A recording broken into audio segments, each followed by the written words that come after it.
Women have been on the vibration technology train for decades.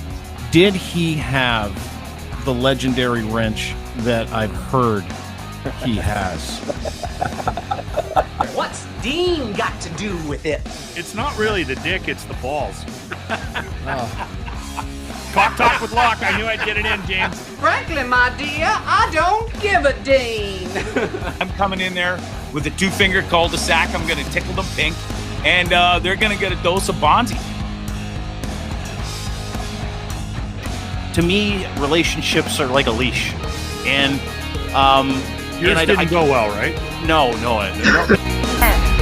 9, 8, 7, 6, 5, 4, 3, 2, 1, 0. Let's start right out. Hey, what happened?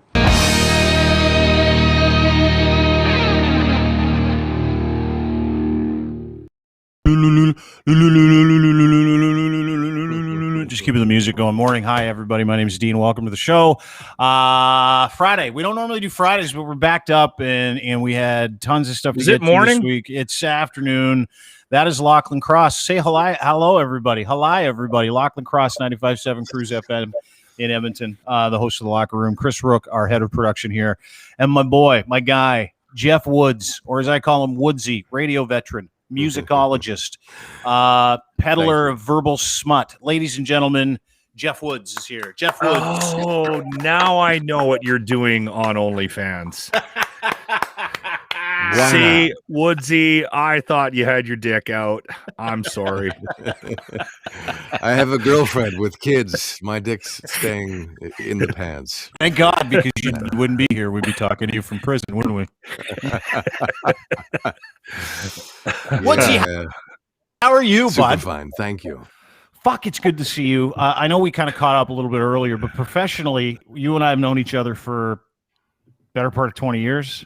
Worked sort of together. You were at Q, I was at the Edge. It would be exactly that. Yeah, 20 years.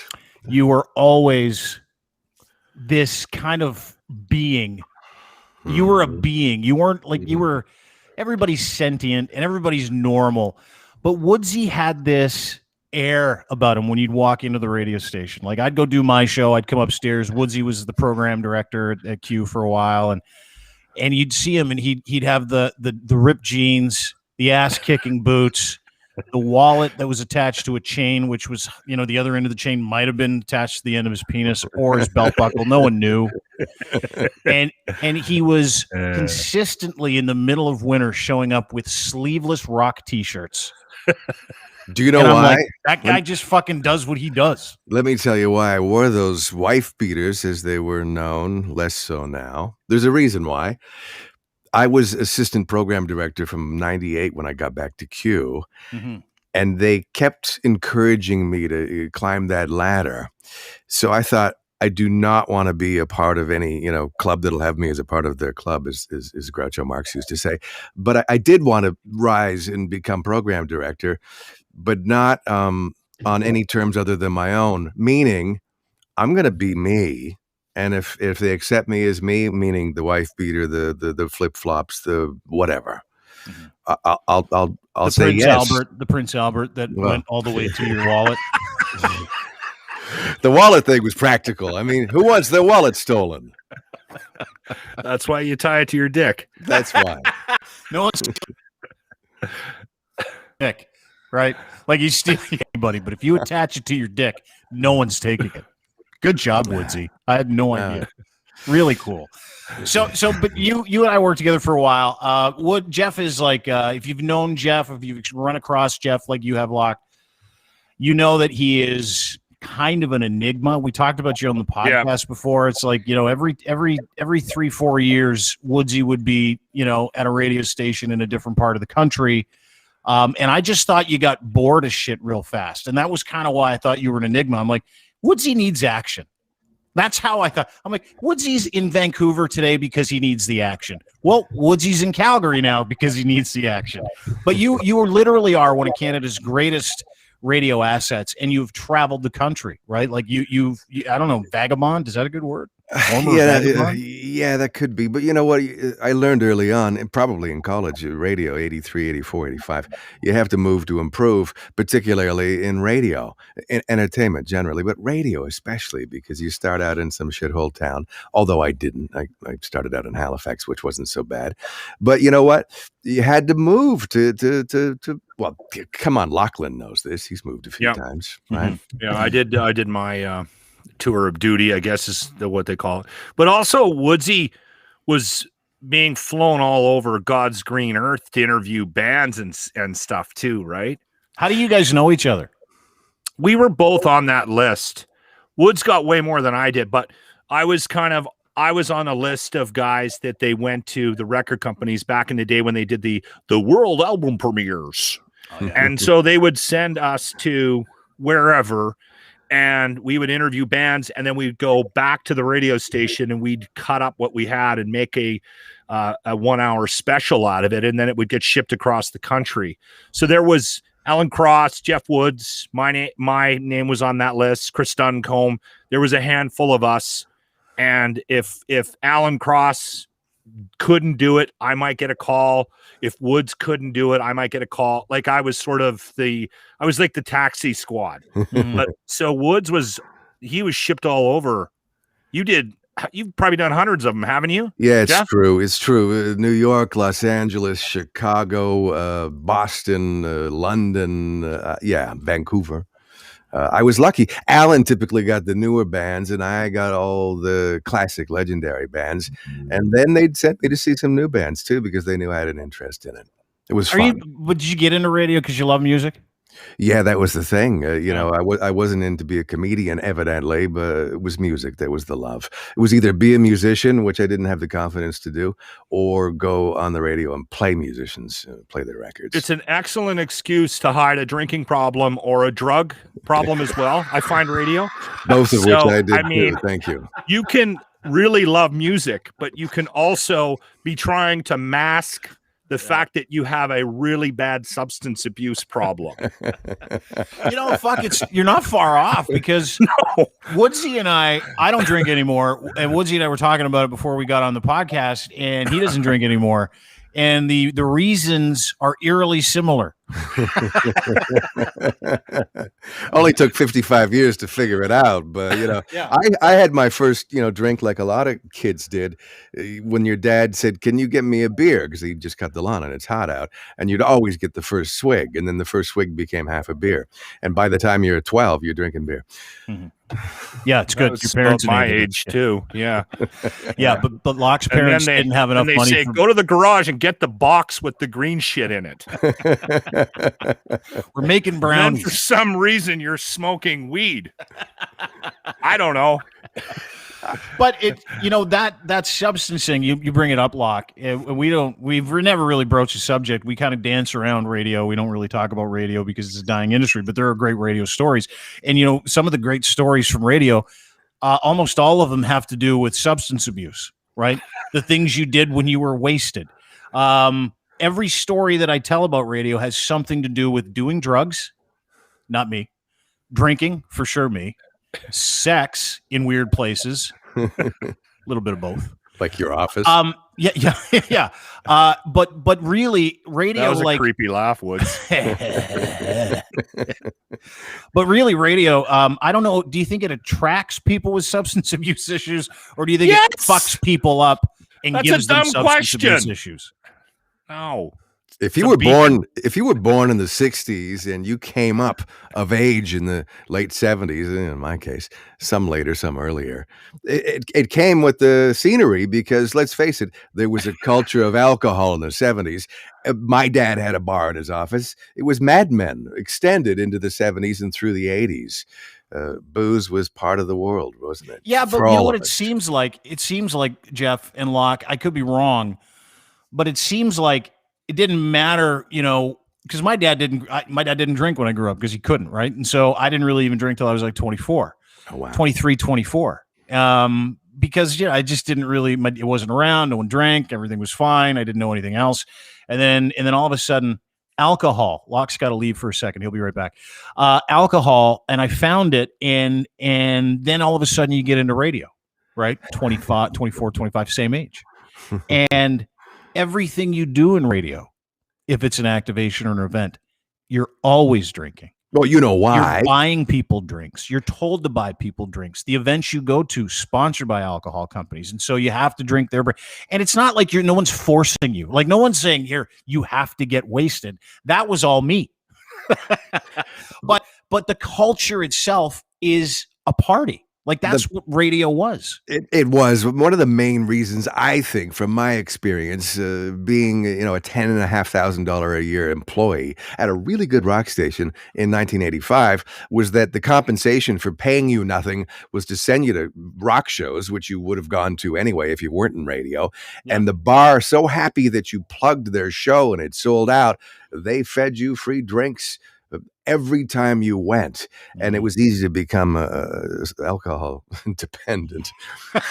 and listeners and neighbors who knew you did what you did. I remember getting packets of cocaine under my door routinely from the neighbors. Did you do the cocaine? Not often. No, cocaine wasn't my thing. But it was really nice of them to think of you if they had cocaine. They always did. Yeah, everybody, that's the weird part, right? I've never tried coke ever in my life. I've never done it. I can't believe it. Why? Yeah, that's what everybody says. I can't believe you haven't tried coke. And you were in radio. Everybody in radio did coke. I'm like, I didn't. Was there a fear? You were afraid. I'm not doing it. You know what? It just looked unnatural. Like the drinking is drinking. We all drink, right? Smoking is smoking. Not everybody smokes, but it's an acceptable, sold, promoted habit, or at least it was promoted. Coke just looked unnatural. Like, I remember the first party I went to when I was at the Edge. It was a concert. It was a Watchmen concert. None of the guys were doing, drugs, but I was at the bar. Some guy busts out a credit card. He puts some stuff on the back of the credit card, and then he hustles it to the corner of the credit card and he puts it up his nose. And I'm like, you look like a fucking idiot. None of that looks natural. This to me is natural. This is a little more less natural, but none of it. And so I was like, I don't ever want to look like that guy going at the end of the bar. Like and then, I never put myself in a position to do it. Right. Such a prevalent drug still, and more dangerous now than it's ever been, because you might not be doing coke. You might be doing something that's going to kill you. But then everyone seemed to do it. And I say coke more than any other drug is the drug. Nothing good can come from this. That's sort of the slogan for cocaine. Good for the first 10 minutes because oh my God, life is so amazing and we're all so enthralled by each other's company. Mm-hmm. Nothing that you said that was so incredibly profound in the moment was remembered the next day, and you had the worst hangover of your life. I heard coke hangovers are the worst. The headache is beyond comprehension. Mm-hmm. John, speaking of drugs, James DeFiore joins us. He's done a lot of them. James, how you doing? He's one of the guys from the show.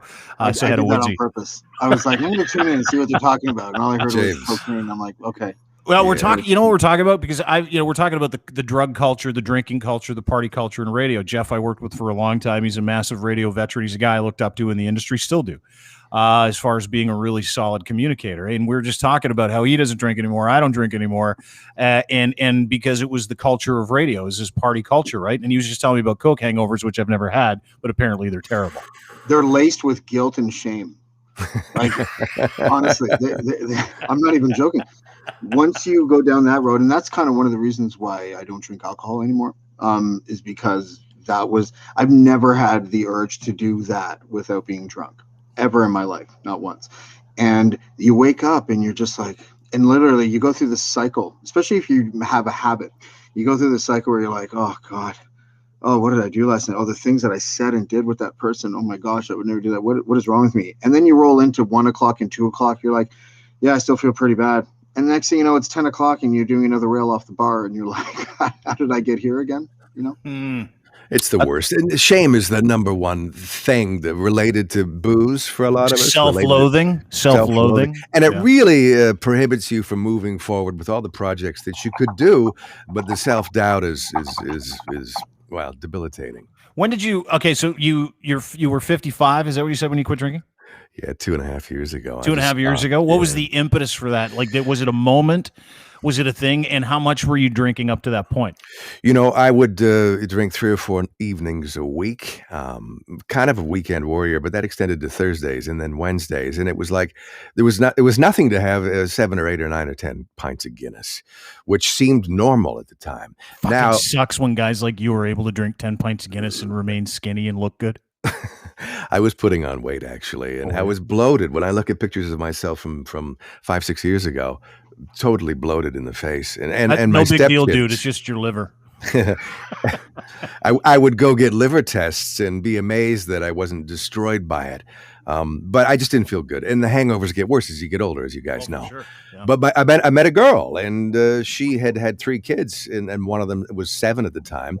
And she wasn't drinking anymore because she needed to be on. She was a single mom. If something happens to the kid, you got to drive to the hospital. You can't be loaded. She stopped as a result of having babies. And I wanted to be on the same wavelength as her. I didn't want to be the drunk guy with the sober, cool chick. I wanted to be on the same page, especially. And don't let anybody call you a slow learner, because to realize that at 55 is incredible. Thank you. Right? Some people die without having learned that lesson, and I didn't want to be that guy. So how did you do it?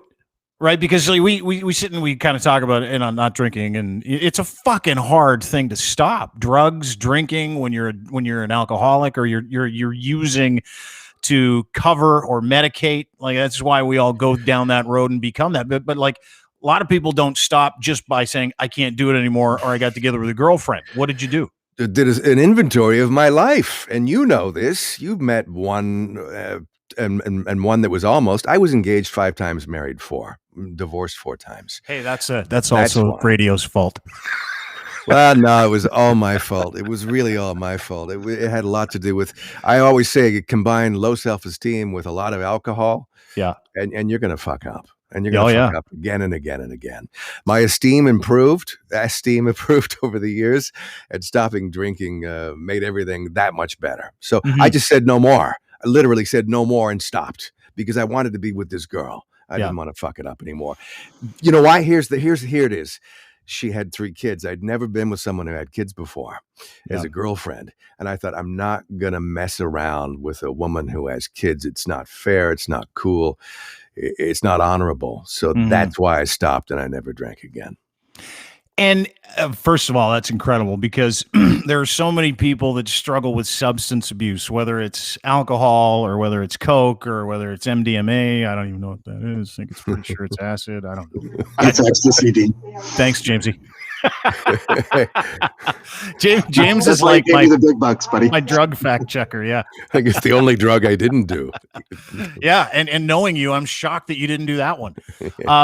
But I had to literally go and seek out answers. Like, I had to figure out why I was doing this. Right? Like, I had to go and figure out, why are you drinking?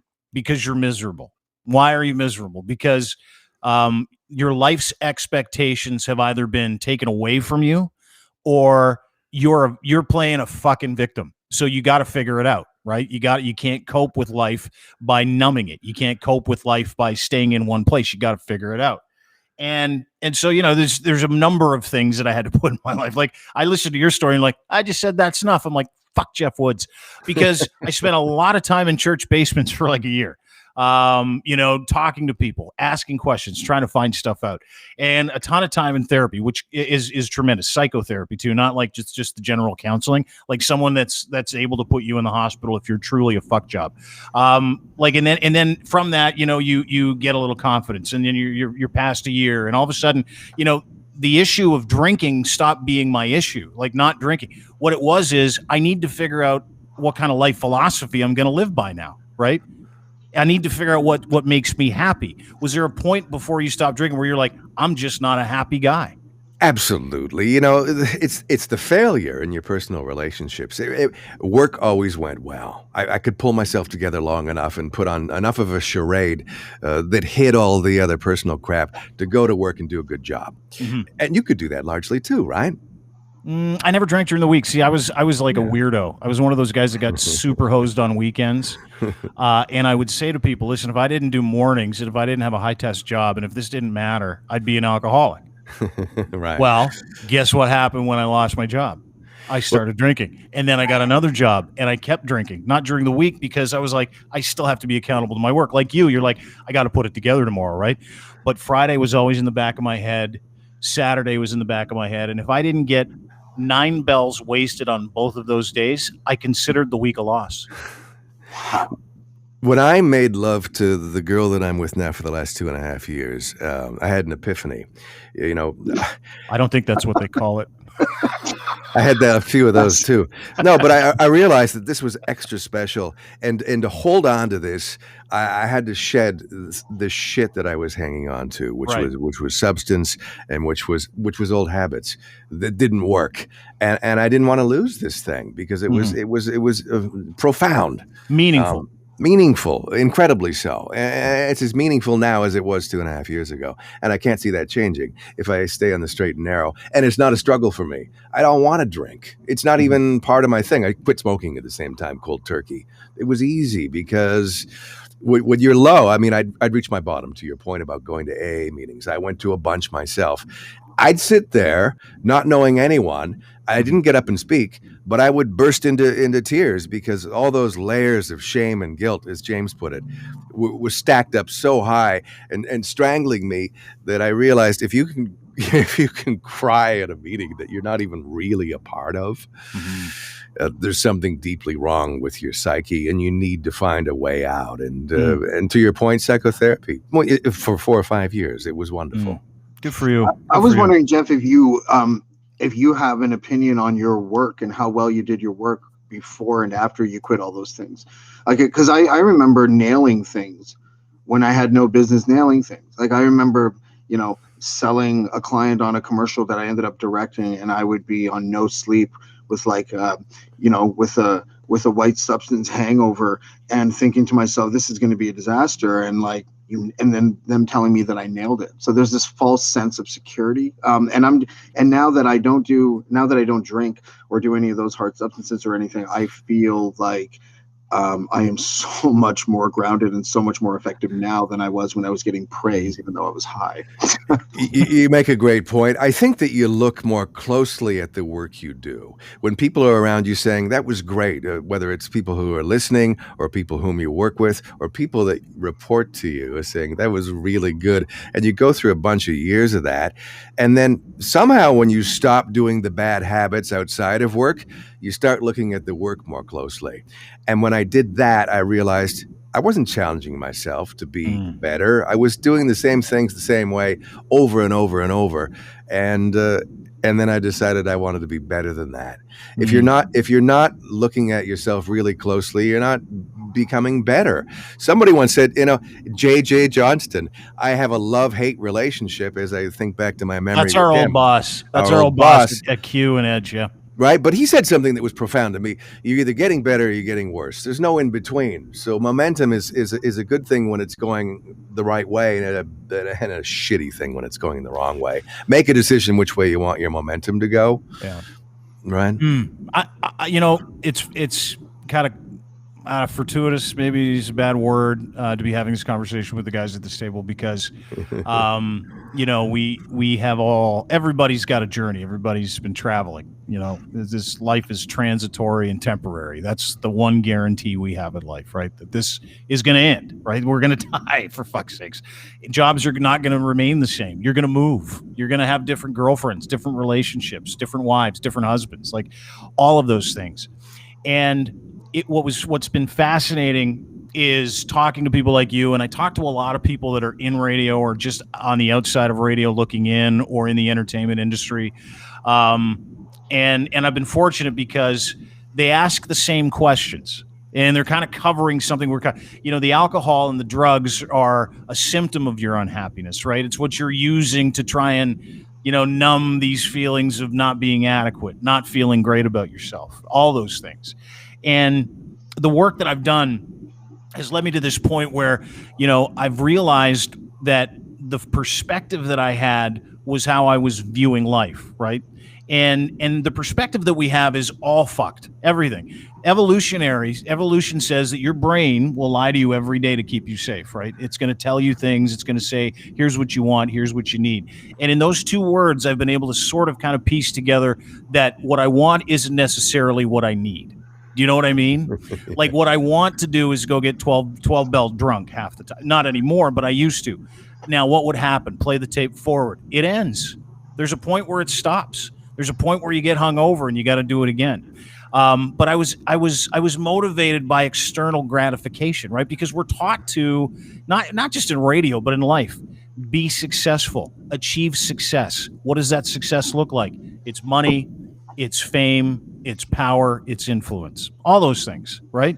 Well, the great part about life is that the temporary law that which we live under in this universe is that all of those things go away at some point. So when you're trying to make yourself happy and those things go away, and this is endemic in radio or with people who have been in radio, is they're now in a place where they have no meaningful employment, right? They're on the outside looking in. They're not what they used to be, because their reality has changed. However, they don't look at themselves through that lens of objectable truth, right? Or objectionable truth. They look through this lens of, that was me, why can't I be that person? But you never think of all the things that person struggled with, right? And so when you think about what motivates me today as opposed to yesterday, or you think about what motivates Jeff Woods today as opposed to yesterday, how is that different? Like where do you find your happiness? You seem happy. Well, I know I'm happy, and I know the answer where the answer is for me, but what's the difference for you? You make great points. Well, I never had kids. I never felt confident enough in a relationship to have kids because I didn't want to be the single dad. I didn't want to be fighting for joint custody. I didn't want to be sitting at home wondering why I can't have my kids. I would have known why I couldn't have my kids because I effed up my life by being, drinking too often and just a mess personally. So got that shit together. But my girlfriend has kids, and I fell in love with them in a way that people say, hey, you'll never know love until you know the love of a child. And you don't have to biologically have kids to understand that love. Mm-hmm. I get that now. And I would never want to be without her, and I would never want to be without her kids. That's a huge part of the changes that I made. The example thing, you talked about. But that makes you happy. You're like, oh, that makes me happy. So that's your happiness, right? But you've been married 4 times, engaged 5. None of those made you happy. This is the same thing. This is a relationship. So your focus is different. They couldn't have made me happy because I wasn't happy with myself. There you go. Right. Yeah. I'm still not happy with myself. Tell us why. I don't know if we want to hear this. No. I'm Why? happy. First of all, I didn't realize that, to Dean's point, that our brain was like the government. It lies to us. It lies to us. Your brain, evolutionary psychology dictates that your brain. It lies your to us brain is literally, and I know this. You guys probably didn't think we get into evolutionary psychology on this podcast, but the reading that I've done and this people that I've talked to and doctors and everybody that's involved in trying to understand how the human mind works. Think of your brain as, because of all your experiences, right? Your brain is conditioned. Your brain is completely conditioned. Neuroscientist, a guy named Sam Harris, talks a lot about this and how it affects free will. That ability to make a good choice, not get drunk again tonight. It's pretty simple stuff. But you don't have the ability to do that because your brain has fucking hijacked your entire body. I always felt that my brain was telling me not to be safe. There's so many risks that your brain is telling you to go do something that makes you feel good all the time. You know what it is? It's your brain is like that buddy of yours when you say to him, you haven't seen him for a few months, and you're like, "Hey man, have I gained a little weight? How do I look?" And you have. You're 25 pounds plus. The pandemic wasn't great, right? And your buddy goes, "You look fine. You look great." That's your brain. That's technically, according to evolutionary psychology, how your brain works. So all the different experiences that we've all had have fed into, you say I was a degenerate or I didn't have my life together, but that's all you knew, right? That's you. That was Woodsy. It was Dean. That's Jamesy. That's all we knew. And until you can actually look for objective truth and find tools to be able to say, where am I going to put my energy for sustainable happiness? You'll never be happy. And I've just realized that at 48. I want to talk about examples, 2 of them, 3 actually. 1 is a radio person, 2 are rock stars. The examples that we had for success, Scruff was one. He was a great radio person. He made a shitload of money. He was also drinking massive amounts of booze, but he was successful. So we drank massive amounts of booze and thought we could be successful. Less so. And then we saw him get fat, and we saw him get ill, and we saw him die. So let's put that aside for a minute. 2 examples of smokers. George Harrison died in 2001 of cancer. David Bowie died in 2016 of illness, but largely attributed to his smoking, I think. You never saw George Harrison in old photographs or David Bowie in most of the photographs throughout his life without a cigarette. When I met him, he was still smoking in his 50s. Every picture you see in the next month of David Bowie, I'd say 90% of them actually would be him smoking a cigarette. We had examples of people that lived a certain way and died young. He was 69. Scruff, I don't know how old he was. I didn't want to be the guy who ran out of time. The example from this industry, you didn't want to fall into. Seriously, dude, it's a thing. Largely, but we think we're so unique in radio. The guy that drives the truck, the guy that does the bank job, there's lots of people smoking that aren't in radio and drinking heavily and doing drugs. Sure. The problem is you think you have time. I love that expression. And then you see your friends dying and your rock stars dying and all sorts of people dying that seemed happy and healthy. And now they're dead. And you don't want to be that guy. I don't want to be that guy. I don't either. Right. And you know what? There was a time when I didn't care. You know, there's a time like 4 years ago where I'm like, I don't care if I'm that guy anymore. It doesn't matter to me. And that's when I knew I had a problem. Well, a man of his I was like, I got to figure this out. You had kids and you still didn't care. Yeah. Wow, yeah. Yeah. Like to the point where, you know, the biggest, and I've shared this with these guys because I think it's like, fuck it. I think everybody's like this, where it's like, I'm going to load up with as much booze as I can, go full Nick Cage and leaving Las Vegas in a basement apartment in Oshawa, get some Wi-Fi and a lawn chair, and just see what happens. See if I can liquefy my insides over a week and a half. I grew up Is in that Oshawa. now? Tell me, is that a manageable perspective? Like, is that something healthy people think? No. Is it?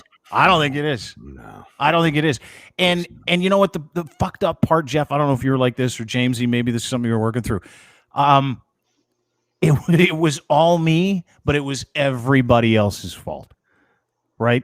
It was, I would look for things that I was resentful for just so I could say, this is why I'm drinking. If you were a cocaine user as well as a drinker, then you would have thought it was your fault. That's the difference. Yeah. The substances do that. And no, it's a weird thing. That's why I truly believe this. I mean, we can joke about it as much as the next people do, but I do think that if you're going to stop doing substances and stop drinking, I think that's great. I think that psychedelics are probably something that you can do until you're old and gray, because they have a different impact on your brain. They have a healing impact, if you want to talk about it really seriously for a second. They can have, for the right person in the right dosage. I have to stay away from fair them. enough. Yeah. Right. So do you smoke pot, Jeff?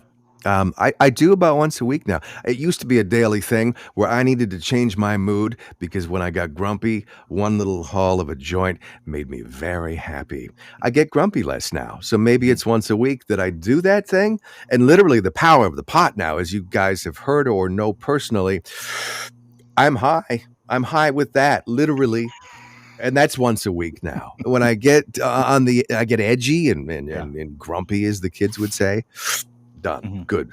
But that's you're smoking it correctly then. I met a Rastafarian once, and he was a friend of mine's uncle. A friend of mine's dad was like the prime minister of Jamaica way back in the day. And he's from of Syrian descent. But I met a bunch of his relatives and friends, and one of them was this like hardcore Rastafarian. And he was the first guy I had seen in Toronto with big, massive dreads that would roll these little tiny joints. And I asked him, like an ignorant kid, I was like, you know, why are your joints so small? And he explained to me, I won't do the fake accent. Thank you. Thank you. But he explained to me that to have a relationship like that with marijuana, your tolerance doesn't increase. If you respect the plant, you'll be like Jeff is, where it will be the same amount that will get you high. for the rest of your life. You will never have to increase your dosage if you don't abuse the plant. And he was right, I think. So, Jeff, you're doing it right, in case you're wondering. Way to go, buddy. I love your wisdom. That it's so true. And so, it feels good to not rely on it. I only ever went to it because I felt like I needed it, and I did. And now that I don't bother. That habit went away too. Jeff Woods is our guest at Jeff Woods Radio on Twitter is where you can find him. Radio veteran, worked with Jeff for a really, really long time. We had someone request that we get more radio people on this show a while ago. Right? I'm like, yeah, dude. People love the radio stories, right? Like people love talking about it. Like, I listen. You and I have a bunch of stories. Some we can tell, some we can't tell. But we come from that generation of radio where you could literally do anything you wanted. Like no one said no, especially if you got ratings, right? What was the year that you think was the cutoff point for radio in general in Canada? What year did I get fired? 2014. Yeah, and I feel like the tide had turned when things got super corporate. And for us at Chorus, when Shaw and Wick merged and Q and Edge were now in the same building and brothers rather than, competitors. 2001 Chorus became a thing, and the corporate world with its HR department. I'm not negating the value of any of that. I'm just saying that's when it changed for me. Well, the tide was turning. Yeah, I sorry. There's different. Maybe I misunderstood. I thought you were referring to when did radio start to decline? Right. When I think in terms of content, it was like 2014, 2015. But what do you mean? You mean in terms of when did radio start to die, the culture? Yeah. No, when we had to start behaving, you could get away with anything. Having sex in your office was one. Being misogynistic, which wasn't something I did, but which was something that people got away with. But you had lots of sex in your office. I wouldn't say lots, but certainly some. More than me. If you did it once, lots. But you had to start behaving and becoming a decent corporate citizen and respectful of everybody in the office. And I think that's a good thing. In terms of content of radio, when there was a decline, I think that also is part and parcel with corporations, because instead of creativity being the number one goal, it was money. It was bottom. When Q107, when I joined Q in what year was it? 1998.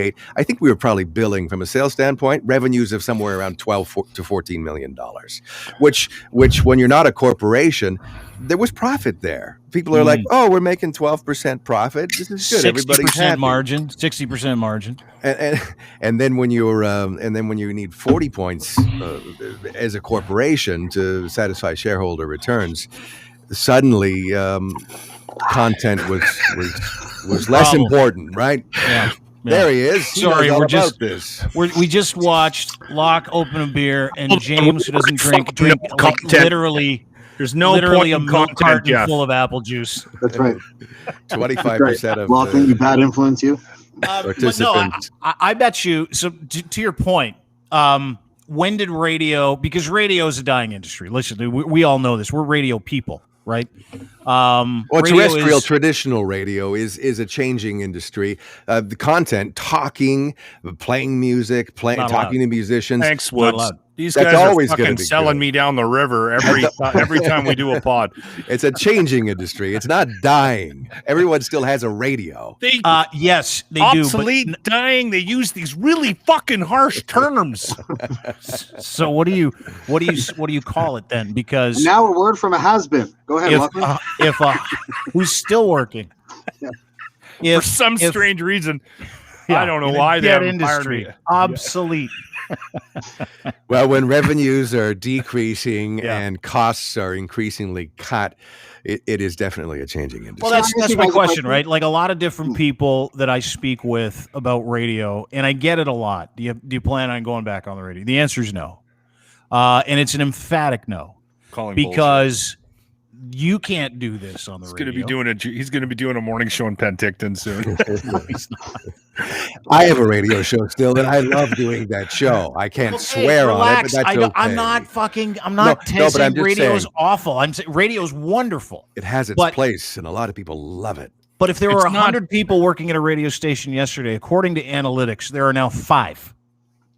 That's Okay. about right. As the So only don't- person, Don't tell on me this radio panel- isn't in a terrible fucking place. I As the wanna know only what person James on this thinks. panel who's never worked in radio, Yeah. what I can tell you that from the outside looking in is that it's mirroring what happened to TV. And for me, it's a good thing only because everything seemed to be designed around the 7 minute of content and then the 2 minutes of commercial or whatever the math was. And so You when got it the TV wrong way around. whatever, yeah. So when TV It's 2 minutes of content and 7 minutes of fucking commercials. when YouTube And then came they out, try when to tell you to Netflix came talk out, less. right? You're gonna need to talk less because But we listen, need to make when- the fucking commercial Netflix islands came out- longer. When Netflix came out, the thing that was so attractive is that you didn't have to stop for advertisements, right? And the thing that's attractive to podcasts, the reason why I like quality podcasts so much is because the substantive conversations are not interrupted by advertisements. That is the main reason that I think most people like long form content is that it's the entire creative part of the show isn't like crafted around these must-have pillars of advertising slots. And I think that just as an audience member, that's what we want. We're tired of hearing the same car commercials and things like that every 6 minutes or whatever it is. And I just think that the guys that have talent, you guys, these three people are on this Thanks, panel buddy. are perfect examples of people that have talent that could quite easily take that talent and translate it to podcasting and then just not have to worry about advertisements. So I'm just sort of like, what's the difference in what you guys do if there's no advertisements there, as long as you're compelling and you have really substantive conversations? This Locke, next you wanna- segment brought to you by Budweiser. Locke, do you want to hit that one up first, and then we'll go to Woodsy, little radio round table? Well, I mean, I think that the one conversation that we keep having and we keep missing with respect to radio is that it is still important to a lot of people. And there are still a lot of people that listen to radio. And the problem, the world that we live in right now, it isn't necessarily that it's dying, it's just in a transition period. And Woodsy mentioned it. And that transition period is that we have a bunch of companies that own all the radio stations that care more about the bottom line than they do about the content. And then Dean will fight me on I they agree. don't I agree with it. you do agree with that, but you also want to argue that they want to just own everything. So They do. there's a lack of passion for what it is that we're creating in the industry now. And that lack of passion isn't because of the people that are in it that don't have it. It's that they don't have time to focus on the passion anymore because they're running 5 radio stations. They're everybody's answering to somebody above them. And it's this constant cycle of coming into work every day and making sure that the devil outside of the building is happy with what you're doing. And then if your numbers suck, would your show suffer if you stop with commercial breaks? Your radio show, like just say, for example, let's just say you just could do your show the way it is. You now, have to because work they wouldn't hard. have any any money to breaks. pay me. No, but let's just say you So could it get would paid. I'm just suffer. wondering about the content itself. No. I mean, for me, like James, and most of us that have been in this industry for a long time and have been through different stages of this industry and have seen the consolidation of radio and media as a whole over the last 10, 15, 20 years, 25 years, we all have done things to protect ourselves. Some left and went and formed podcast networks. Others are, live in their basement and do things on OnlyFans. And then I drink myself stupid every night and then get going to work and just try to ignore all of the outside noise. And I just try to create stuff that I know that people will be interested in tuning into every day. And I think we do that. Woodsy? There's 2 reasons for someone to want to be on the radio, and I think that they're as follows. One, somebody says, hey, you're good. Can you be on the radio? And here's how much money we're going to give you. That's Lachlan, right? Then there's the independently wealthy radio host that doesn't need the money, but wants to be on the radio and goes and does a talk radio show. And because that's a great outlet. You can have a ton of listeners. John Derringer is an extremely good example of a successful communicator who probably invested his money wisely and has made a lot over the years and doesn't really have to do it, but they're still willing to pay him to do it. So why not? Right? He's good at it and it's easy and he can get up early and do a morning show. A guy like me, I can't get up early. I don't want to work for a corporation. I still want to interview bands. I still want to play music. I still want to talk on the radio. So I do a show from home, and the 5 years of episodes, like 165 or whatever episodes I have now, I own them. So if and when the radio station says, we don't really want to pay you anymore for that show you do, I can walk away and still have my content and use it with someone who does want to pay me, or use it somewhere else, or do a podcast. The thing about, James brought up a good point, and this is the point Probably he's really smart. about money and about commercials. Remember when Howard Stern was on terrestrial radio? He was on Q107 in Canada, the only station he lasted at for a while. And Howard was amazing, and he's still amazing. So the problem is he would talk for an hour and a half, and then you get 18 minutes of commercials. A lot of people don't have the appetite to sit through 18 minutes of commercials. What are those commercials worth? Who is sitting through all of that? Who is sitting through, as Lachlan put it, 7 minutes of commercials? Is there value to that? It's arguable. My point is, do a podcast and run 30 seconds before a half-hour podcast and charge a lot of money for it, because it's worth a lot of money, because you can not only run the pre-roll before the episode, you can go on social media and talk to your 15 or 20 or 30,000 followers and say, hey, my podcast is coming up. It's in concert with, or it's brought to you by name of sponsor.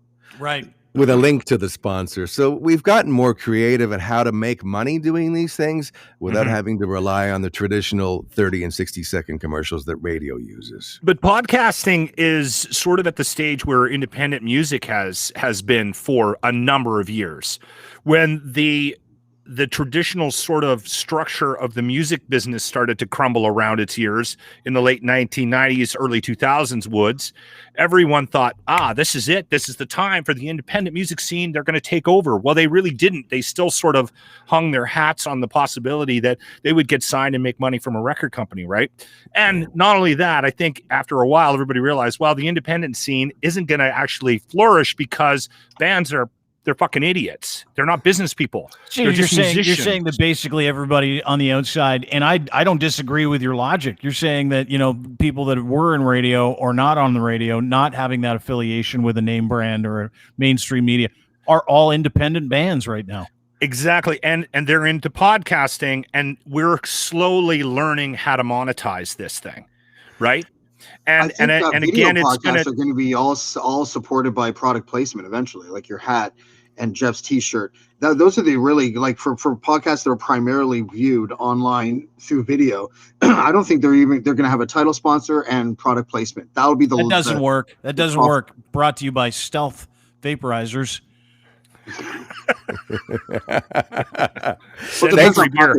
Thankfully, it does.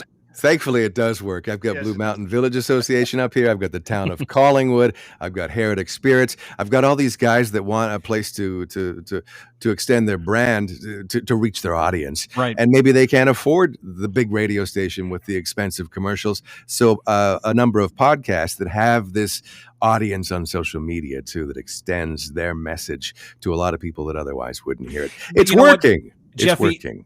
And Locke and everybody that was on the radio that either is or isn't, the one thing you hear from people that are fresh out of the industry, right, in this transitional period, which, by the way, I've learned is the most fertile time for people to learn, is when you have a forced transition on yourself, pandemic, whatever the situation is. So everybody that was on the radio that's on the outside looking in, this is prime time for you. This is where you're going to make your cheese.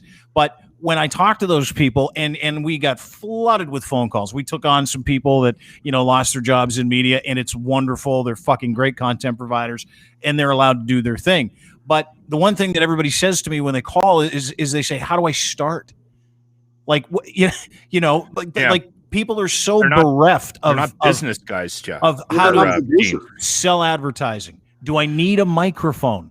What are you talking about? I need a server. Do I need headphones? What kind of computer do I like? You go from, when you're in radio, you go from having everything done for you. Your microphones are there. Your headphones are set up in the morning. Can I do a show from a prison like James is doing right now? A prison library, right? The library. I believe he calls it a penal colony. Do you guys know how bad radio is? And remember when I used to play baseball and travel around the province and stuff, and no matter where you went, you would find a radio station that would be like sort of like a Q107 or sort of like a 102.1, but a smaller version. And but the host was always really good. Like this is like in the 90s and stuff, right? And it was always really interesting to like play with the dial and try to find that radio station where you could listen to Pearl Jam or whatever the hell you were listening to at the time in high school. And it was very reliable. We have a radio station in this little town that I live in, Barry's Bay, which I bet had an amazing radio station in the 90s called Moose FM. It's owned by the Halliburton Broadcasting Group. I swear to God, I have never heard more Gowan or Corey Hart in my entire life, even when they were popular. So they have this cream list. They have a cream list that they go by. Oh, Gino Vanelli. And I think Gowan probably is sitting there getting SoCan checks, thinking, "Where the fuck? Who's playing this?" Like every single day, he gets played in this town on that one radio station. Well, and when I talked to the I DJ, back sold like, Gowan this morning, James. Yeah, he's like, it doesn't come from me. He's like, you're a strange animal. The only thing that the Moose FM guy does at the radio station here is reads the news, reads the weather, like 3 times a day, and that's it. And then we talked about that though. Comes from somewhere else. James, Woodsy was going to say something there, and I wanted because he was going to say something about James said earlier, and I liked it. Go ahead, Woodsy. Well, I mean, in terms of that, it's come up again in CRTC, the Canadian Radio and Television Telecommunications Commission, is starting to look at Canadian content regulations. Stations like the Moose and a lot of them have to play 35 or 40% Canadian music, mandated as part of their license.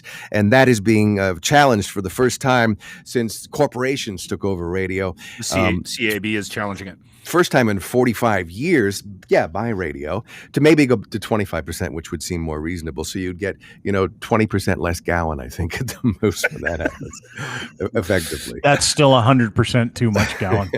We have going to disappoint a lot of person. We have a chat line on the restream that we broadcast this podcast on, and so people can jump in and make comments. From John Leonard, radio is horse shit. I want to know why John says that. Well, and that's funny. You know what's interesting too, and I think Jeff will attest to this. So what ended up happening with a lot of these radio stations and the consolidation and the hacking to make more money, because everything is owned by 3-4 companies, is all of the training ground shows got taken away. So there's no training ground. There's no minor leagues in radio anymore, right? They're piping shows into Edmonton. Like, we're one of 4 or 5 live morning shows in Edmonton, right? The guy, they just fired another local guy, and they're pumping a show in from Halifax, right? So you got these shows, you got this talent out there that unless you start on afternoon drive in Edmonton, you're not getting a gig. Like, we all started, I was doing evenings, like 6 to midnight in Edson, right? And Fort Mac, and guys started in overnights, and so we all cut our teeth on these shows and got some practice before going to the big leagues. Bigger markets. Yeah. Those shows are gone, right? There's no training ground, right? You know how they used to say the meek shall inherit the earth? I've updated that. The geeks shall inherit the earth. When we were in radio, there was lots of cool dudes in the radio. A lot of them talked about music. Music was kind of the go-to on radio. Yeah. And then suddenly people that started running radio in corporations, I'm not going to name any people that are Australian named Ronnie Stanton, but that's when guys of his ilk decided that music and music talk meant absolutely nothing to these. And that's part of the horseshit that maybe our friend is talking about. He decided that it was way more important to talk about hair color and, the 5 touch points of the day. So what we got everybody talking about the same 5 fucking things today. And nobody was talking about music anymore. I still want to hear about music stories. Maybe I'm in the minority, and maybe Ronnie Stanton is absolutely correct. Well, first of all, let me just say this about Ron Stanton. I don't know him. However, he has been less than complimentary about me to my dad. Oh, wow. And my dad's he's been in the business for 45 years. He's now retired. There isn't a human being on this planet that has a bad word to say about the man. Right. And it goes with that. I'm not going to tell you what Ron Stanton said about me because I don't know Ron Stanton. But if there's anybody on this planet that says, I have a formula for how you can be a successful personality, they're full of shit. Because there is no formula to be a compelling person. You're either a compelling person who's willing to put in the work and do it, or you're not. And you're not right now because you're not allowed to be if you're on the radio, because no one cares about compelling content anymore on the radio. You know what they care about? That you don't color outside the fucking company lines, kids. Well, stay in your lane. Stay in your lane. Color out of the and so Ron Stanton, although he's said some awful things about me in the past, and listen, if you're listening to this and you know Ron Stanton, tell him I know. Tell him I know that he's sewered my reputation. He said awful things about me. And you can also tell him he's never been as successful as I was at my least successful in doing that job. Same with Woodsy, same with Lachlan. And that seems to be the problem here, right? And I said that to someone the other day. We were talking about radio. Would you get back in? Would you consider? I'm like, no, I wouldn't. And the reason is because the person that was talking to me about it had never done a morning show, had never been successful, had never done a show in a big market. And they said to me, and I quote, listen, I'm just doing this job to keep my job. Yeah. That's what the industry is. It's like a politician. What's the job of a politician to keep your job as a politician? Yes. And so program directors or guys like Ron Stanton or other people that think they're big wheels. They're cockroaches, right? Exactly. All they are just people that are trying to play the system. And so they put out these fucking dissertations on LinkedIn about how to be a successful personality. Well, that's a lie. Because you can't be a successful personality if you don't have the fucking gumption to do the job. In Ronnie's case, I completely agree. Let me give a couple of names that I think are actually good communicators and good bosses who aren't on the air regularly, who aren't talented, as it were. Paul Kay works for Rogers. I have a lot of respect for him. He's on Twitter. He has a lot of good things to say about what people can and should do on the radio. Troy, that runs Boom in Toronto, he has a good mind too, and he's a decent human being. I don't put him in the Ronnie Stanton camp. He's not just a survivor. He doesn't just do things to manage up. And there are guys there. There are guys out there. Guys left. Yeah. Right. Yeah, I tend to make blanket statements, and I shouldn't. I should. No, it's fine. It's good to have an opinion, but I just wanted to point those two guys out because they've set a good example. I'm glad you said it, Jeff, because there are, and again, I've said some horrible things about radio and the people in it on this podcast, and again, it's based on my frustration about where we're at, and I think there are good people, but there's so much pressure on you to do more with less, and it's coming from the top down, right?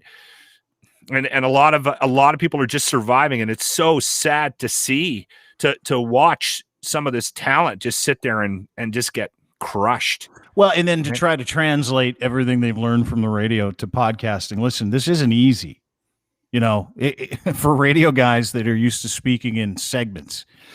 To carry a conversation for an hour, half an hour, 20 minutes, 2 hours, to be compelling during that time, it's very fucking different, right? And then you got to do it yourself. Like, there's no paycheck unless you go get the paycheck, right?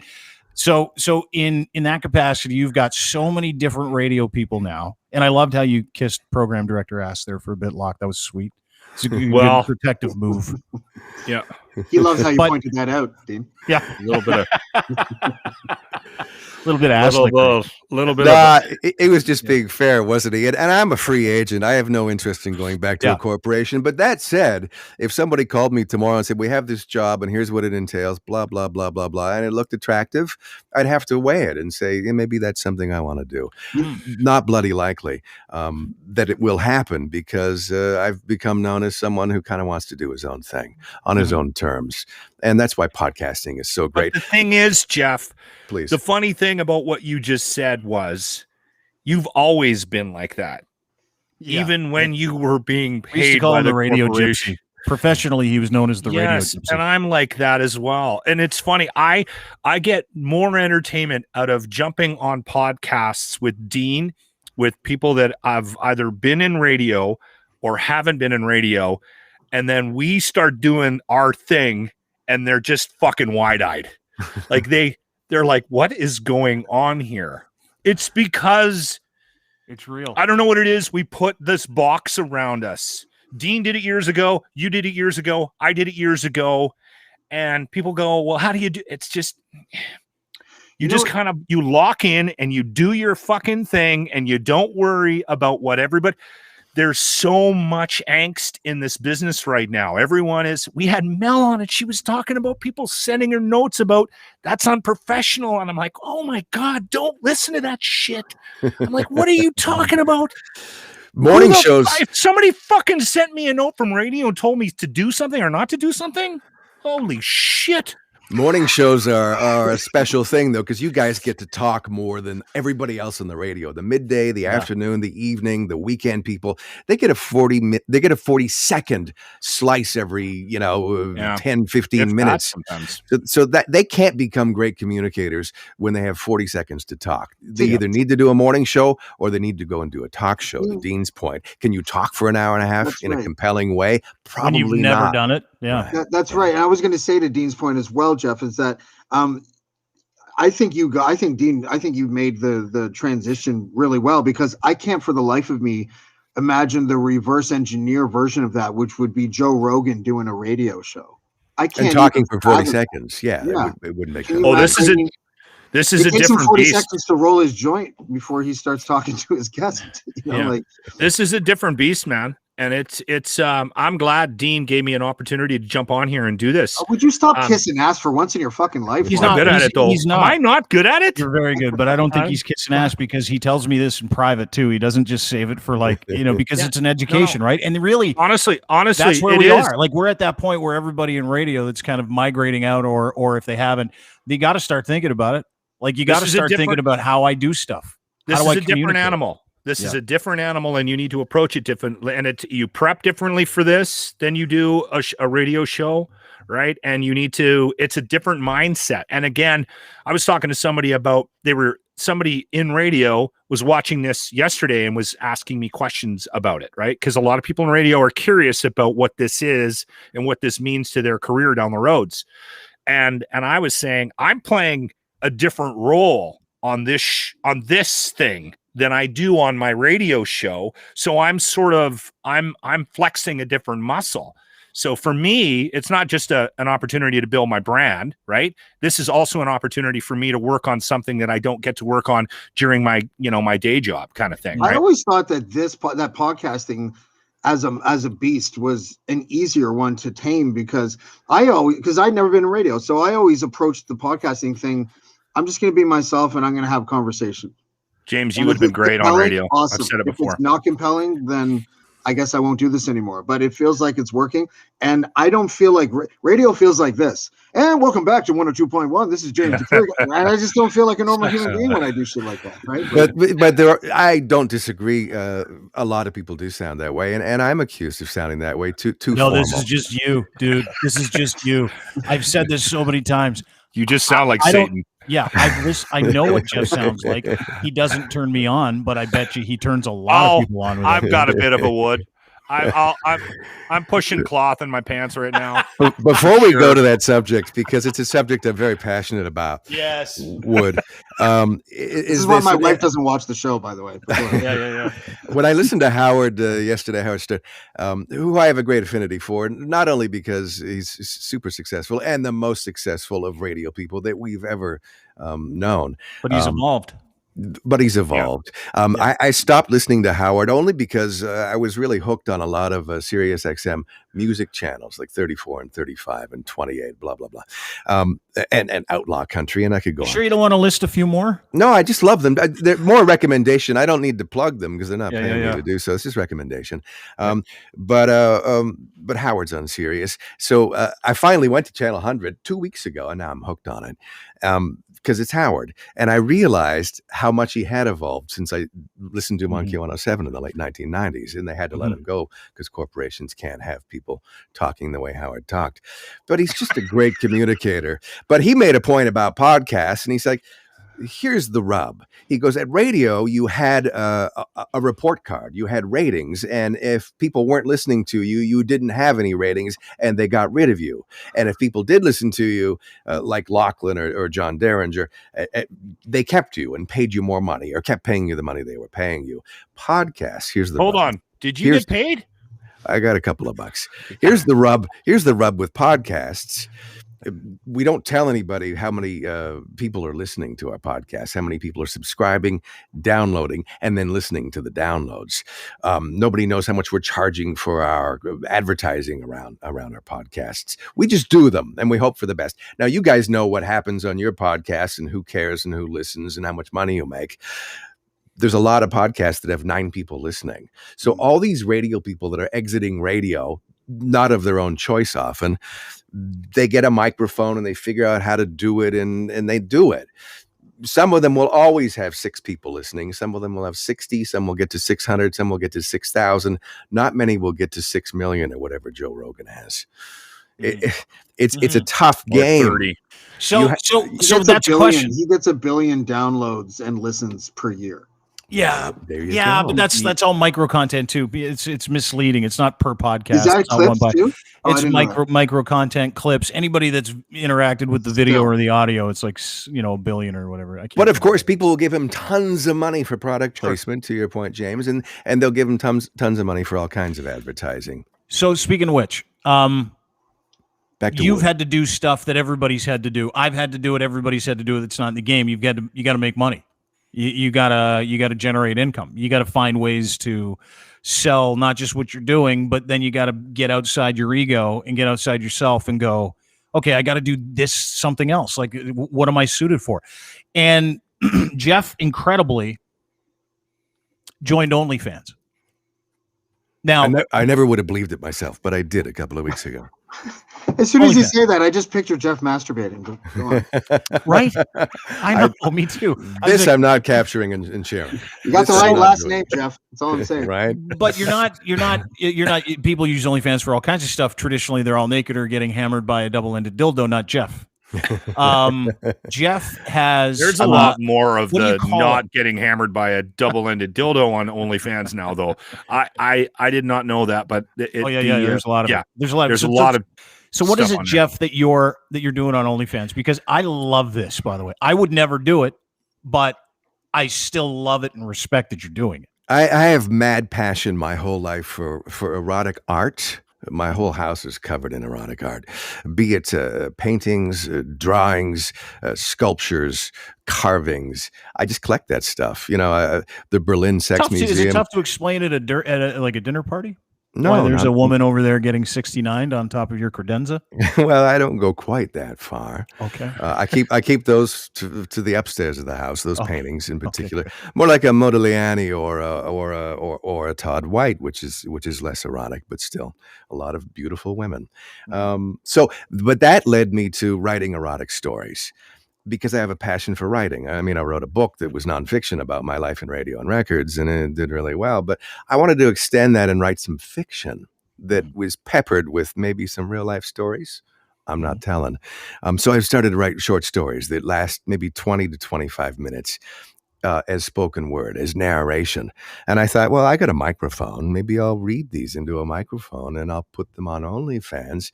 So if I have a couple of super fans who love horny talk about sexual situations, acts Yep. and situations. I say it's rated R for, restricted and for a little bit romantic. It's really XXX stories that I read. I put one up last Friday. When we get done here, I'm going to put another one up that lasts about 25 minutes. I feel like you just finished recording one the way you're talking. We're like the foreplay. It's great. When I slowed down, I got another one I'm going to put up. right? When I slow Say that down, again. I can read Slowly. these things and be really happy about how they come out. Well, and that's the thing is not a lot of cats, not a lot of dudes. You're 57. Someone put up a comment earlier. It's like, when does a 57-year-old guy stop dressing like he's 18? I'm like, go fuck yourself. I still dress like I'm 18. Concert shirts. What are you going to wear? Like right? you had the nuts to go and do it. I want to play it.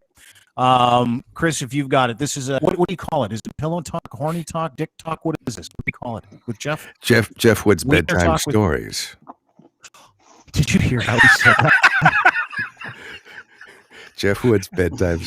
She told me about what she called the unzipped fuck, that it was something she'd do sometimes in between relationships. The unzipped fuck, she insisted as her gaze wandered to the window and her Mind got lost in a memory. Closing her eyes, she slipped away to a moment of being taken, the way she liked being taken best, from behind, fully penetrating her physically, but mentally not quite. There was emotional distance that comes with the unzipped fuck, she'd explain.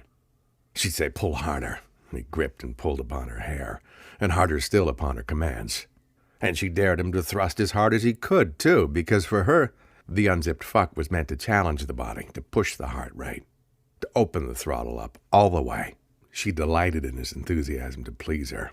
He plastered her some more, and she reveled in the sound of his body slapping her ass, and the tension of his arms, one gripping her left hip, and the other, if not tugging her hair harder, was grasping her neck tighter. Jesus Christ. That's the first 2 minutes of a 25-minute story. I think I came. That one goes places that you might not imagine. That's the setup. Okay, so I noticed a couple of keywords. Dear Let me just back it up. It's kind of like Penthouse, that is it, for him. Noticed this one quote that you wrote and read. He kept plastering her. Blasting.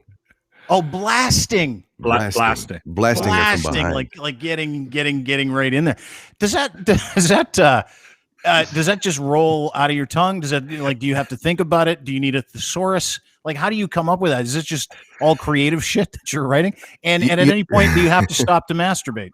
Have you got the door shut, James? No, I was just thinking that I do the same that Jeff does, only I've never told anyone. Because I'm a creative writer. I'm a poet and stuff. And so I write short stories since I was in college. And just in the last 2 years, I started writing the same kind of stuff. And you know what I got stuck on? What's that? There's no synonyms for cock. Yeah. There's no good ones. There's like swollen member or whatever the fuck. There's all these like silly ones. But really, at the end of the day, there's only one word, and it's the granddaddy of them all. And you got to use it sparingly, right? Yeah. I tend to like to use shaft. Yeah, but that's just one part of the cock, Jeff. Yeah, but it's the big part. It's the long part and the thick part. Did the balls ever make an appearance in any of these stories? The balls do make an appearance. Yeah. I'm so glad I tuned in today. Right? You know, I work in a library. I'm in a library right now. You know what books are in this library that are the most gratuitous when it comes to sex scenes? Westerns. Oh, Yeah. Oh, wow. Right. Okay. Women Like come Louis in L'Amour, and a little Louis L'Amour book. Women come in and take out westerns, and they're all like, "Yeah, Women it's for my love husband." erotica. And, Yeah, they do. And it's just like, no, it's not. You could turn to any, like, you could just open a Western and flip 2 or 3 pages to either side, and you'll find some cowboy fucking a girl on a saddle and talking about his balls smacking against the leather. Like, I didn't know that until I started working at the library. Have you had people interact with your shit? Like, have you had people download and subscribe? You got subscribers, obviously. I do indeed, yeah. And the one thing I'm not really into is having a big conversation with the people who subscribe. Some want to send me photos, guys, girls. Oh, really? I got a relationship that's really intact, and I'm loyal to that. I'm putting it up there. I'm hoping you enjoy it, and people are, but I'm not engaging. It's not a two-way conversation. No, so obviously you had guys sign up for it too, right? Because it does. Some people aren't straight, so you're gonna. But not only that, guys. a lot there's some gay and bi guys, but there's a lot of hetero guys, because a lot of the stories I'm going to tell are about couples, female and male heterosexual experiences, and guys love that too. Not just women love to hear erotic stories, a lot of men do too. So that opens it up real wide. I'm doing a 7-day free trial if someone wants to, sample the goods before they subscribe. And it's so cheap to subscribe. It's like $6.99 a month. Yeah. And you can quit at any time if you're not. I think it's brilliant. So do I. Yeah. Well, part of me wants to try my hand at it, not for the money, but just for the content. Well, you bring up my a good stories point. would be very different. It would be like, she came in the room, I was high, My pants I never took left my my pants ankles. down and showed her my wiener. She liked it. We did it. As soon as it was over, I felt nauseous, so I went to the bathroom and had a poop. That was awesome. The end. $6.99 a month. You might want I to bring knew I that price shouldn't have down a boned bit. on a full stomach after pulled pork. Oh, God. My girlfriend said, you are a different person since you started writing these, in that you get up earlier and you stay up later, because I'm just like, this shit's just flowing out of me. I wrote 4,000 words yesterday. Of that's porn? wow. Of verbal porn? You Of put erotic. 4,000 words into a verbal porn story? You're Yes. fucking awesome at this. Some erotica I love writers it. are amazing, like Anais Nin. Oh my God. Anais is Brilliant. a hero of mine, and Yeah. Henry Miller too. They wrote very differently. I don't even know. You who guys these have people are. different heroes than me. I have Mine is Marcus Aurelius. Yours is a guy that writes porn. It's a girl, it's a woman. I like. Mine, philosophers of stoicism. Yours, some guy that takes pictures of chicks bending over to pick shit up. You know- Everybody's different. Anais Nin would have been the wife that Marcus Aurelius would have killed. Okay, so let's not. Yeah. Well, I like the Stoics, and I love the erotic writers too, and the drawers. So I've teamed up with an artist out of San Francisco named Phillip Dvorak, and he does drawings of women largely, and sometimes women with men. Large And- women, or just largely draws women? Mostly women, Okay. and sexy. And so I accompany each story with a drawing that he's done. And I bought a few drawings off him. So I said, I don't want anything from you. I'm going to keep buying your drawings, but let me use them too for my OnlyFans, Jeff Wood's Bedtime Stories. Jeff Wood's Bedtime Stories. That's where you can go Awesome. and get them for $6.99 a month. He Yeah, can. what the hell? Yeah, and you know what? It's probably handy. It's like having a stunt cock handy, isn't it? It's like, if you're not good at it, maybe just throw Jeff on the old Alexa or the Google Chrome and or the Google Home, and just It's go, a honey. gift. That pretend whole Jeff is sexy me. talk, the Yeah. whole sexy talk thing. I mean, I can't do it, right? Yeah, Like I if laugh. I laugh. I remember once not long ago where I was with a female and she said some stuff and I started going, oh my, is that for real? Really? yeah, It's no, the I'm the same. cornerstone of my entire sex life since I was in high school. Verbal talk. It's Because I- lousy to be with a partner who can't do it if you need them to do it. Oh, fuck. I've broken up relationships because it's just not in them. And What do you and mean? it's Like not, you've broken up with chicks because they couldn't dirty talk properly? Right. fantasize and dirty talk. Stories are an outlet. In order to stay loyal to a partner, a lot of people need to talk fantasy. It's a way of sort of exercising or I feel like you're living saying that. a lot of people, like you're trying to, like it's just basically you and a few other guys, but you're saying a lot of people, so I you don't think go. it's 50% of the panel so far. So. That's true. That's a good true. point. James has got a good point. Yeah. Anytime I try to do anything sexy for my wife, it just ends in her laughing so hard she's crying. What was the One last time- time you did? Yeah. I'm tell laughing anyone. thinking about you Well, doing it. Love. the most memorable thing that I remember doing was because women always have like an outfit or whatnot, right? So they'll run into the bathroom and get outfit. changed. Locke will into never be something- good at porn talk. Women come in with an outfit or some shit like that. You know what Jeff Welcome would to the say? whatnot. She walked in with a negligee that went down to her knees that were already red from sculling me. So anyway, she goes into the bathroom. She's getting ready to, we're going to do our thing. And so I thought, you know what? Fuck, I'm going to run. And I had bought a Speedo, more for comedy than anything. So I bought this Speedo that I didn't really wear very often. So I ran and I threw it on. She comes out of the bathroom.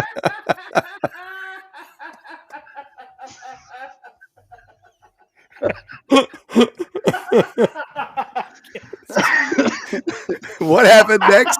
Oh, that's the greatest.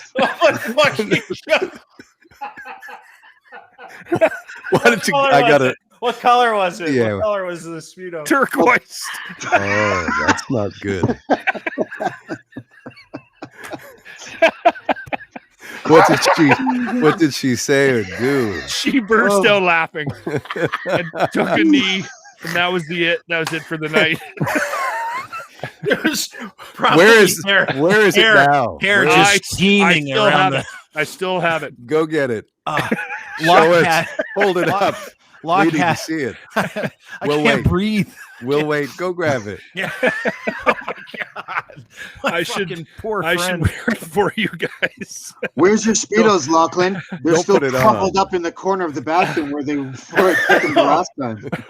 Question: Did you have pubic hair teeming out of the top and the sides where your groin meets your legs? Please tell me you did. I was You did, doing a didn't little you? nice. Looked like sexy you had cross. an old man in a headlock. Whipped the blankets off and went, "What do you think there, honey?"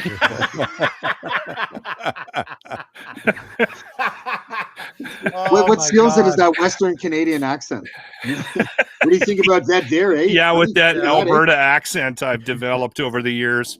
We talked about, James talked about 50% of men doing dirty talk and fantasy talk, 50% of men on this panel. Well, let's talk about personal grooming for a moment, shall we? Yep. You gotta keep the balls All smooth, shaved. All shaved. right? That's an Fellas? aesthetic thing for me too. It's not like I don't do it for anybody else. I fucking have this crazy weird aversion to hair of all kinds, except for the shit on my head. So like if you look at my arms, I don't shave. It's just how I am. And so I need to Jennifer, take to care be of clear, nothing sexy but a Speedo. Especially when a 45-year-old man who has a drinking problem squeezed into it. She makes a good point.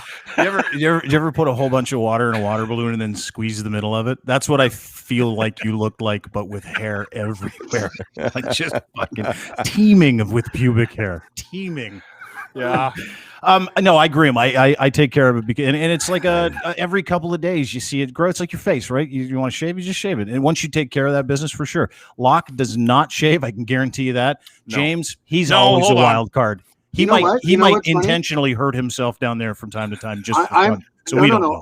I'm half Italian, half Dutch. So when I was really young, I started shaving when I was 12. Okay, I Your had like face. shoulder hair. Yeah, my face. I had shoulder hair when I was like in grade like 9, and now as I'm getting older, the Dutch side is taking over. I hardly have any leg hair for some reason anymore. My arm hair is disappearing. I don't know why. My shoulder hair is getting really thin. Like I am like, I don't know what it is. I'm Dutch now. It's like 50% Dutch for me was like Maybe you're the last unwell. 50% of your life will be Dutch. The first 50% Maybe you're Italian. sick, That's why dude. the first 50% of my life was a disaster. 'Cause Maybe I'm that's Italian like and chemicals. Dutch, and I am sick too. That's probably a sickness. Sorry, I can't even look at Locke without imagining him fucking Speedo waiting for his wife to come out of the bathroom. Give us more of your dirty talk, Locke. He can't. It's just so Jeffy, good. he can't do it. Woodsy, he can't. He's I'm not capable of it. I'm sorry. Yeah, Do because you this moan like happened, right? do you moan in Canadian? Like do No. you do like hey, People have talked hey. about we've talked about this numerous times on my show about me and in the bed, right? Like I black out. What is that even? What? I don't even know what happens after a certain point. So wait, you didn't give consent to your wife? What do you mean you black out? What? Right after the moment of? Yeah. After he blows his load. That's called falling asleep. Locke. Yeah, we all do that. No, Listen, as soon as I get a boner, like I can't.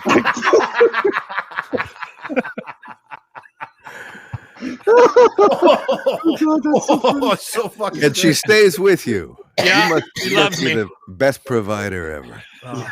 No, he doesn't even do that. I think she makes most of the money. She's in radio, dude. She is. She rakes it in. She's quite smart. Well, if I've learned something today, It's about a Speedo bathing suit. no, it's not even that. It's just that we're fucking funny. Like this is fun. This Locke is funny. Oh, Locke is great. Everybody is though. Like you know, as radio people or people that used to be in the business who are insular. You know, we don't reach out and talk to other people. And I was like dying to talk to you, Jeff, but I'm like, I shouldn't call him because he should call me for some reason because I'm an egomaniac. Oh, right? wow. Really? And well, let's be honest, if Locke's telling stories about wearing that shit, I might as well tell the truth. Yeah. And so you get comfortable with these groups and reaching out to talk to you again, having you on the podcast, watching my friends get together that kind of some know each other and some don't. We need to do this more often. You know what I mean? Like we need to talk about radio. We got to talk about life. We got to talk about, you need to keep reading these stories. I'm not kidding with you when I said I had a semi at some point during I'm the close first to 60 subscribing. seconds. I'll be honest with you. I'm why not? Really? $6.99 a month, Hey, dude. How many Jeff, subscribers do you have? If someone wrote something that was of quality work, would you put the audio down? Yeah, quite. That's one of the things I'm going to start offering next week is sort of custom stuff. If you write it, I have to review it and be comfortable with it, obviously. But I'll read it as a custom piece, and for a nominal fee, give you the audio. Here's the thing, Jeff. Here's the and thing. This is what I think you should probably do. Yeah. Is you should do the same thing where you get people to write it for you, but don't proofread any of it. Go on and record it. Just see what fucking happens. And I'm gonna send you some good do it shit. live. Try to make it sound sexy. Yeah. I want Lachlan's scripts, your scripts, and we can have next time we can compare them. How about that? Okay. Then Yeah. $6.99. James, what's the prison paying? You can afford $6.99. Eh? It's a library, Lachlan. The only thing that we in prison here is your love of reading, my friend. That's good. That's a the last time I was in a library, it was 1988. I was in high school. No. Who goes to libraries anymore? Yeah, I know you work in one. James is a librarian in his I'll off tell you time. who goes to libraries. Seniors go to libraries. People that don't have a lot of money that want an internet connection go to libraries. They're still relevant. But who goes for the books? Mostly seniors and kids. We have like a huge kids section, right? So a lot of single moms that don't have a lot of money will come, and it's a small rural area, so there's a lot of people that utilize the library here. So yeah, libraries are like radio. They're the last bastion of something that was once awesome, but now is completely obsolete. Have you caught anybody jerking off in the Western section yet? Yes. No, not in the Western section. Only when looking in the mirror, James. There was a special needs guy that used to come in, and his name was, I shouldn't say his name. Anyways, he used to go, he was like 18 and would go downstairs, and we'd be in the bathroom for like 45 minutes, like twice a week. And he'd come back up and he'd be all sweating.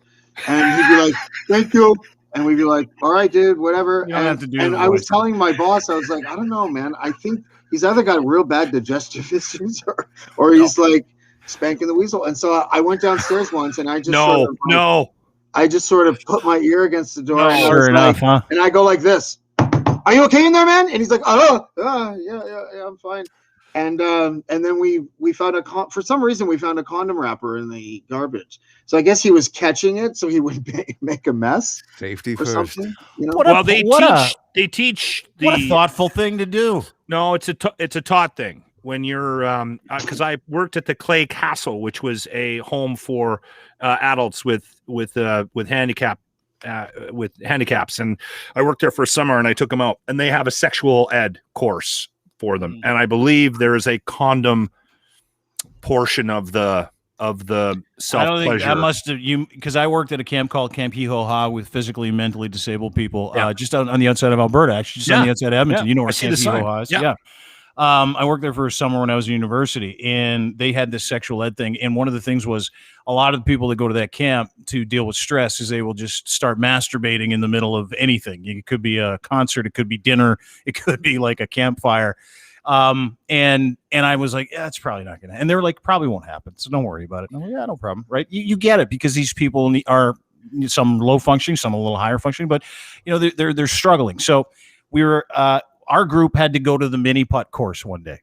So it was myself, a couple of the counselors, a few of the great campers. Outing. Wonderful. But it's on campus. It's at the camp. And next was zip line. So I'm like, okay, guys, time to, we're going to play a little mini golf here. One of the campers missed like a 4-foot mini putt. Immediately dropped to his knees, then got on his back, pulled down his pants, and started to masturbate. All of a sudden, it was like masturbation dominoes. Another person. Of the 10 people in the group, at least 5 were jerking off, and they're all dudes. And I was, at the time 21, 22, and I'm sitting there going like this. We didn't cover this in training. What do we do? Like, Meet him, join him. And what was so I just started masturbating. No. But the goal was you had to let them finish, right? You can't interrupt. It's like waking up a sleepwalker. That's a rule? You found this out? You can't make them feel guilt. You can't stop them. You got to just let them finish. So what pervert made up that rule? Are you sure that's the rule? This is 30 years ago. Who knows? It's based on trauma, right? Was it a priest that made up that rule? Be honest. If you interrupt them and you cause them any more shame or trauma, it'll probably continue to happen, right? Yeah. Right? Well, you just don't. Yeah. So you got to kind of get out of the way, pretend like it's not a big deal. And I'm like, to the zip line, whoever's not masturbating, let's go. And you had the, but it was they got up, all of them after, and shook their hands off, and some didn't. But I was on the zip line. It's pretty sadomasochistic that this person started masturbating after a failure. Well, they were handicapped. They were mentally no, but they stable. failed on the putt. Yeah. So it was like shame brought him to masturbation. Yeah, interesting. Not isn't unlike it? a lot of people who like dirty talk. If we go golfing, don't follow that lead. I have to for bringing that up, Woods. when you submit your stories for me to read, don't bring any of those experiences into those stories. So the campers all lined up. I would like to read what James, a 4-foot putt. I would like to read what James has written, if we're being brutally honest. Yeah, well, all of you would probably pretty dark stuff, to be honest with you. Yeah. Okay. All right. Well, it's not violent. No one's getting hurt or nothing, but it's like a lot of mental, psychological kind of stuff. Like, there was one bullet in the gun. I still think that Freud was right, even though no one else does. I think that a lot of your sexual hang-ups and preferences and weird kind of piccadillys or whatever are brought out when you're a kid. Like, I was bullied by a girl when I was 5 until I was 9, and she caught me peeing in the bush in the park beside my house. And every time she saw me, she would make sure no one else could see, and she'd mouth the words "Pee-wee." And I think that's why I like strong women. I do. I've never liked girly girls. Ever. Oh my God. You like a girly girl? I don't like that at all. I like women who are like, yeah, you want to fuck? All right. I'll meet you in the fucking broom closet. And they're like ready to go, and they're like strong about it. You know what I mean? Hey, Jeff, you still want to write for you? I just don't like that. I've always liked older women. When I was 30, I slept with a girl who was 20. Hang on. What people don't know about Jeff is his wife is 79. Or sorry, James, his wife is 79. No. Well, she's older than me. But I remember when I was like, I think I was 30 or so, I slept with a girl that was 20. And I thought I was committing a crime. I didn't like how tight the skin was. There was no experience there, right? There was nothing to work with. It was like this blank canvas, and I had writer's block, and I just didn't care to have sex with it. Like, I didn't enjoy it, So older women, strong women. Israeli women, Latin women, all that kind of stuff. I write a lot of, I haven't put a lot of stories out, but I write a lot of strong women because I feel the same way. Not to be ageist, though, as you weren't intentionally being, but there are young women that have old souls. So, yeah, fair enough. It depends. How old's your girlfriend, Jeff? 47. Yeah, to date up for you is like, you got to date someone in like a home. my wife is 46. I've always had a thing for babes in palliative care. They don't struggle. Jesus, James. That was just a fucking joke. I'm distancing myself from that completely. Guys, me Fiore. All right, I'm sorry. We have at least 1 or 2 moments of pod like that. Yeah. Not from me. Anyway, this has been a lot of fun. This has been a lot of fun, right up until we got the whole struggling stuff in there.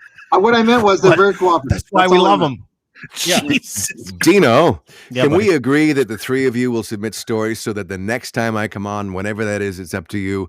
Oh, shit. That's a lot of pressure. I will have done at least a 60-second audio narration of each of your stories, and then we could play them back, and then maybe people can guess who wrote that. I got a better idea. Everybody else other than me, shut up. I got a better idea.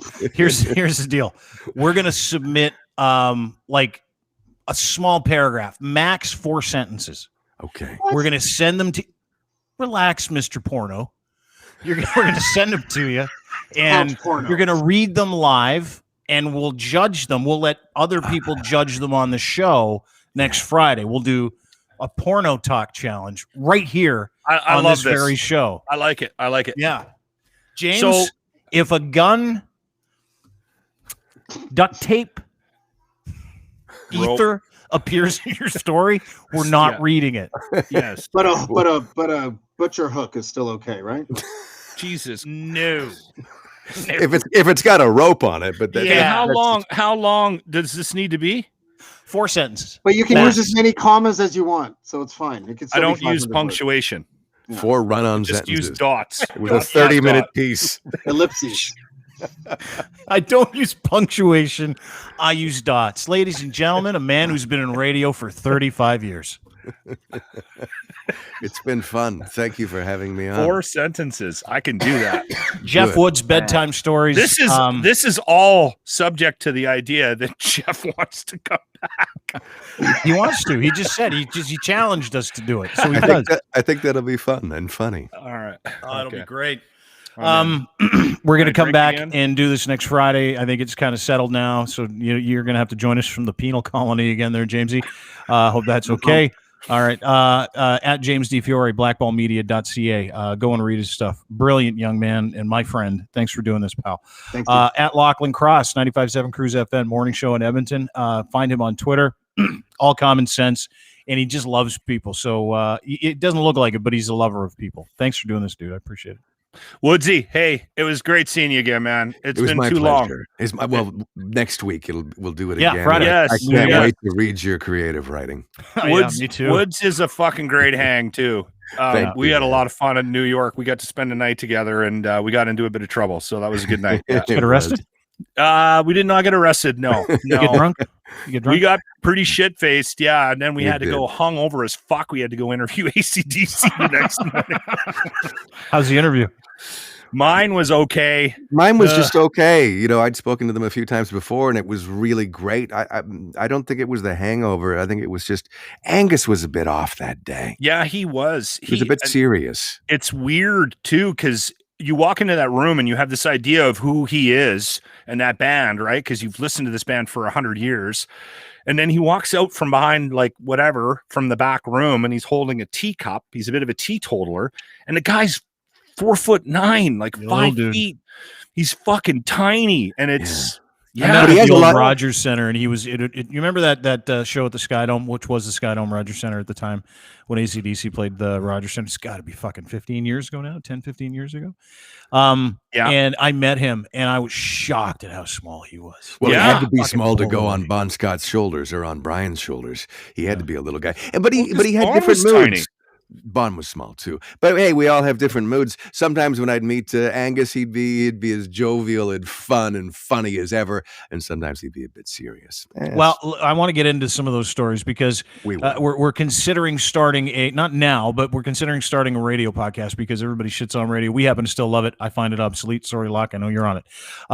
But there are so many great stories of people that we've met, things we've done, guys we've talked to, experiences we've had, guys we partied with, people we golf with, people we traveled with, like these stories. So we'll do this more often, and we might even make a series out of it. We have been talking about it with Woodsy and Brother Bill and Locke and a few other guys. So lots still to come. And Jeff Woods, you can find him at Jeff Woods Radio on Twitter. Do you have a website, jeffwoods.com? Jeffwoodsradio.com? jeffwoodsradio.com. The biggest thing you can do for me if you like what I do at all, other than the OnlyFans, is subscribe to my YouTube channel, Jeff Woods Radio, the YouTube Great channel. content on there. Fantastic Thank content. you. I'm You're a just starting music to file. build. Thank Yeah. you. I'm going to Yeah. do it right now. I'm going to do it right now Sweet of before I you. even get off. I'm going to do it right this Appreciate it. second. Yeah, Thanks. done. I just did it. Thank Have the you. best weekend, fellas. Thank you guys. Really appreciate you both. Dean, Have thank a you. wonderful weekend. Thanks, pal. Enjoy your weekend. That is Jeff Woods. That is Lachlan Cross. And that was fucking fun. Rookie, come on in. Come in. What's going on? You sat back there the whole show. Yeah. Wasn't that great? Yeah, it was awesome. I don't know. You What guys happens when you started get riffing good on people? radio, and then I had never worked in radio, so I just like Well, we didn't rip on it. We were talking No, about no, you guys talked issues. about it though. I had nothing to bring. If you were like through to the Masters coverage after locking a Speedo, then I would have jumped back in. Well, we got some business to do before we hang up. Exactly. You and I made a Masters bet. We did. But you bogeyed like the top fucking 5 guys or 3 guys in our bet, in our I pool. feel like that makes the most sense. Who'd you take? Justin Rose, Tony Finau, and Jordan Spieth. Who'd I take? Hold on, let me review my tab. I got it. I got Bryson, JT, and Sun Woo Kim. I think that's how you say his name. From South Korea. So $20. Is that the current leaderboard? Yeah. This is it? This one's the leaderboard? Am I who's on top? Justin Rose, he's even. Yeah. On round 2, still 7 under. Fuck, he shot the lights out yesterday. $20 on this. Yep. Should we up the ante? No. Erotic fiction. Ask your wife if she's too. I want to submit too. Fuck yes, absolutely. Submit your erotic fiction to me. It's already I'll written. read it. It's pre-written. Did you? Yeah, I have a leather-bound book behind me. Oh, do you really? Little. Oh, okay. I don't. No, I first of all, I want to know if this shit works. So you're gonna have to play that clip for your wife tonight and let her know. What would she think? Because you have a woman in the house. I don't. Yeah, it would work. It worked on me. Really? I was laughing, but like I think it was Not like, erect. yeah, I was like an uncomfortable like laugh, but I was like, this is awesome. Yeah. Yeah, it was good. I was comfortable and entertained. However, I was also erect. Correct. Yeah. So yeah, I think it'll work. I'll run some beta testing and see how it goes. Yeah, please. Some red wine and Jeff Woods. I don't want to know if it works. I want to know if what she thinks of it. Like I don't want details of your life. Fair. I want a woman that I know is smart, who I trust, which is your lovely wife, Lindsay. And I want her to listen to it and go, "What do you think?" Like just unfiltered thoughts. Yeah. Yeah. We should Can you get Jeff record to make a vinyl of it. He would too. He's so crazy for that shit. 100%.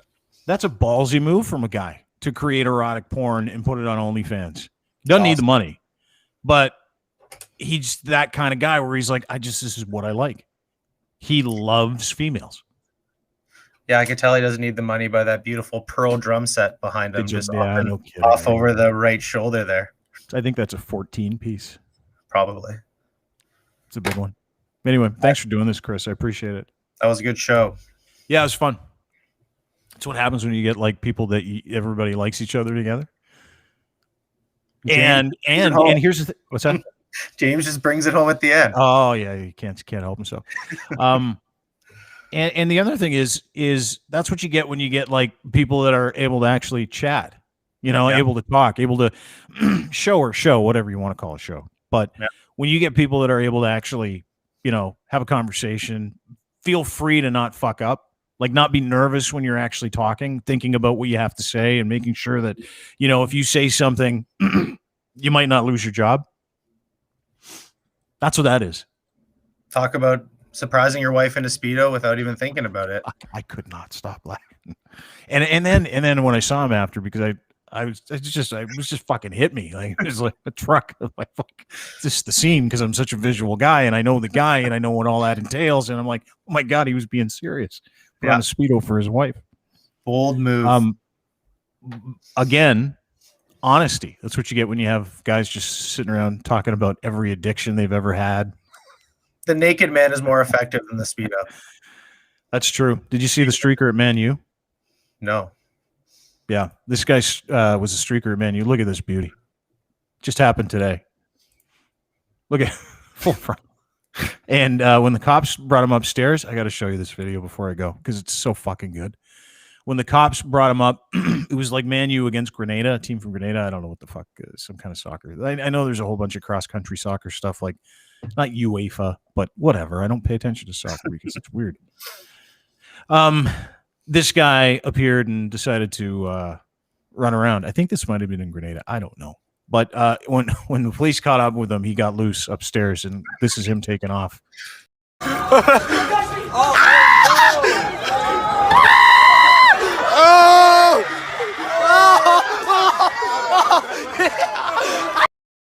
Fleet of foot, though, eh?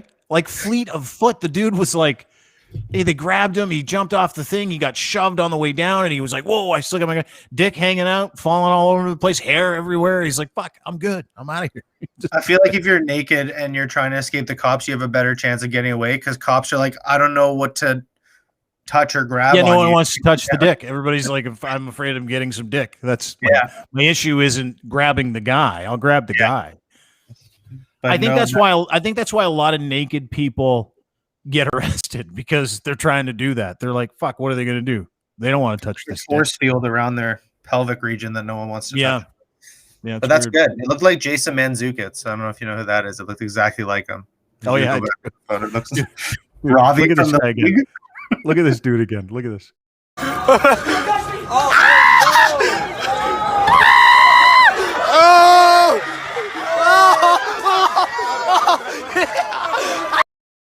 Right? Like the pretty sure-footed. It's going to be me after a couple glasses of wine tonight on a Friday night. Enjoy it. Thanks, Chris. That too. You guys were all talking about not drinking anymore, and I was just slugging wine at 5 p.m. behind the scenes. Are you hammered? No, just a glass. Just one glass? Yeah. Yeah, that was a long podcast. Yeah, well, it's still going. Well, you go enjoy your Friday night, my friend. Okay. Thanks for doing this. Thanks to everybody for watching and listening as well. That is Chris Rook, our head of production at DeanBlundell.com, rookie, as we call him. Thanks to Jeff and Locke and James for coming on the show. Thanks to our friends at Domination. Dominate your content with Domination.com. Free to try and super helpful. All the AI is unreal. It like shortens all. It doesn't even shorten the time. It takes all the time away from producing promos and content and stuff like that. You feed your file in, boom, shalakalak, boom. It spits out promos that are like pro, kind of the stuff that we do. That's what we use. You got to use it too. DMNTN.com. Blue Microphones, the official microphone and podcast supplier of DeanBlundell.com. That's what the Blue Yeti X mic is for. This is what this is. It's what these headphones are. They're blue too. You can see it's blue on the side. See it? Blue. It's all blue all the time. Go blue.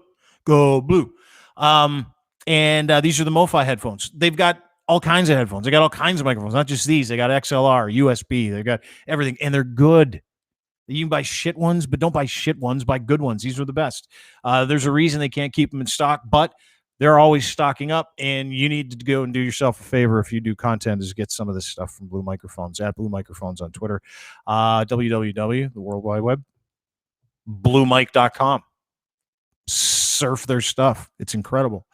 And also, thanks to our friends at Black Rose Organics. Black Rose Organics, official supplier of cannabis at the DeanBlundell.com podcast.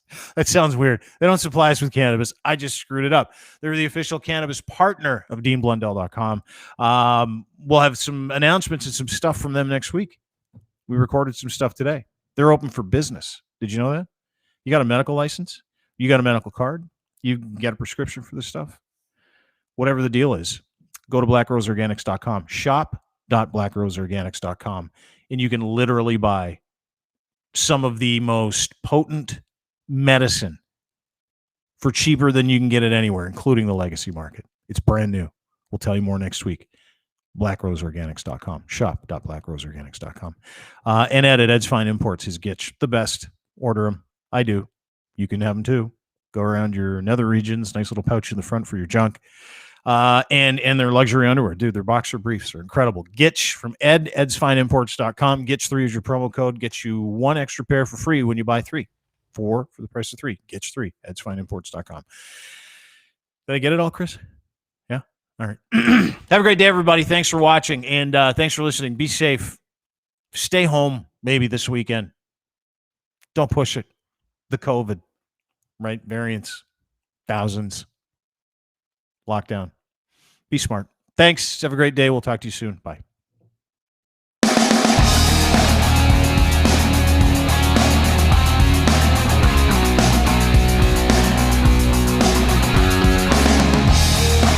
Get your wife to take you to the corner store for a Slurpee, bud. She has a really hard time blowing me while she drives. Okay. Jesus, bud. These are mild jokes, guys. I don't know what the big problem is. It's funny because she's the one driving. Absolutely offended by that. No, thank you. Canceled.